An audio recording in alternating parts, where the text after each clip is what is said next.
Louise, parce qu'on peut parler d'éco et parler de ces yachts, parce que j'allais dire que quand on se balade dans les allées sur le port au Monaco Yacht Show, on fait waouh quand on voit ces bateaux, mais quand on y rentre, Agathe l'évoquait à demi-mot tout à l'heure, le waouh se poursuit. Ben oui, ça se poursuit. En plus, c'est les petites mains en fait qui ont fait que ce waouh est réalité en fait. Donc moi, je suis pas allée sur un yacht, mais je suis allée à la rencontre de Romain à Antibes. Donc, il est à la tête de Gordon & Gaia, une société qui s'appelle Gordon & Gaia, et c'est un atelier de confection artisanale de luxe. Alors moi, j'aime bien dire de luxe parce que les matériaux qu'ils utilisent, c'est incroyable. Et donc, j'ai fait un petit reportage et très bien. Je lance le reportage. Ah, vous lancez le reportage. Oh là là. J'en dis plus après. C'est parfait. Des images, vous allez commencer, continuer de rêver avec nous. L'artisanat poussé au summum du luxe, ça donne ça. Et Louise nous redonne toutes les infos juste après.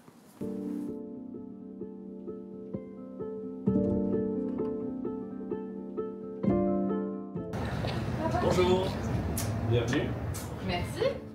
Aujourd'hui, donc on a créé Gordon & Gaia il y a 13 ans maintenant, en rachetant un atelier qui était en liquidation judiciaire. Je pense que le métier de la confection, c'est un des plus vieux métiers. L'homme, dès qu'il a été chasseur, a pris les peaux pour se faire des vêtements. Donc la couture, c'est un des métiers les plus anciens qu'on a sur Terre. Et aujourd'hui, on est aidé, on a un bureau d'études, on est aidé par des machines numériques, on est aidé par des outils pour façonner les mousses, quand on fait des canapés sur mesure, des découpes numériques pour faire les canapés, les carcasses de canapés. Donc aujourd'hui, on allie la technologie avec le bureau d'études, les dessins de 3D qu'on peut recevoir des designers avec qui on travaille, avec ce vieux métier qu'est la couture finalement. Donc je pense que c'est notre quotidien de mélanger ces deux univers.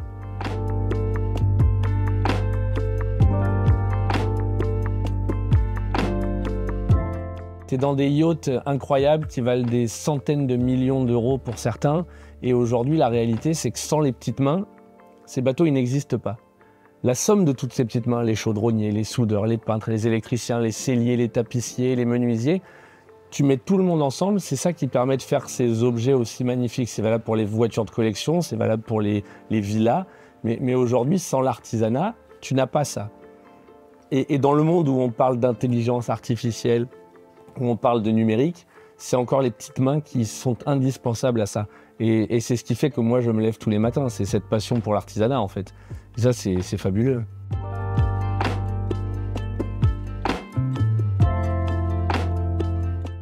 Louise, merci déjà pour ces images. Vous étiez sur place, on l'a vu, très joli chapeau d'ailleurs.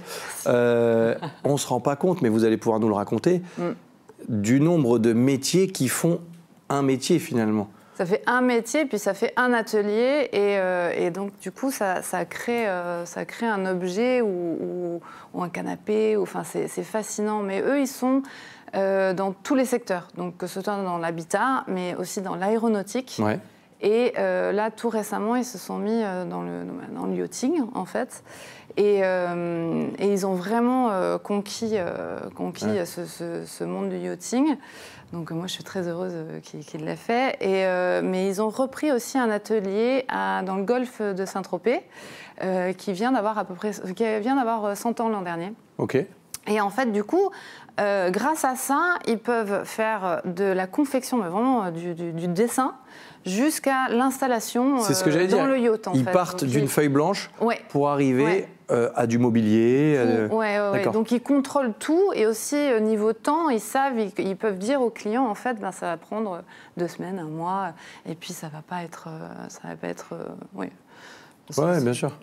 Et puis c'est un service ultra personnalisé, on peut faire quasiment ce qu'on veut, répondre à la demande de n'importe quel client. Oui, complètement. Et au showroom, en fait, c'est là où ils confectionnent les rideaux, les petites choses, en fait, même les canapés. Enfin, ils font aussi des réparations, on en a parlé tout à l'heure d'ailleurs. Et donc je vous ai amené 2 petites choses que j'adore. Voilà. Ils me les ont confiées, j'aimerais bien les garder chez moi, mais je peux pas. Il va falloir les ramener, c'est ça? Oui, malheureusement. Je sens une pointe de déception. Oui, mais en fait, je sais pas trop, j'ai pas trop demandé, donc ce que c'était. J'ai l'impression que c'est bien du cuir, et ça, c'est vraiment bateau. D'accord. Donc c'est pour la... Je peux parce que je vois que depuis tout à l'heure. Justement, dans les bateaux yachts, il y a des matériaux Absolument, ouais. particuliers. Il y a des qu'on matériaux utilise. particuliers et pour tout ce qui est de l'eau, surtout, Eh oui, forcément, ouais. l'humidité, tout ça. Donc tout ce qui est donc ça c'est une pièce que j'adore. Par contre, il y a une pièce. J'ai envie de mettre ma tête dessus. Ah bah oui, mais j'ai une pièce que je voulais amener. Oh pardon, et c'était une machine à café. Ouais. Et elle est recouverte en fait. Ben voilà, On la voit à voir. l'image. Merci celle de ta Recouverte de cuir. Et puis on peut même mettre de l'or dessus. Enfin, on fait ce qu'on veut. Moi, j'ai arrêté le café, mais ça m'a donné envie de reprendre le café. Vous voyez. Comme Alors je là, vous comprends. voilà. J'ouvre une petite parenthèse avec Mathilde, notre invitée.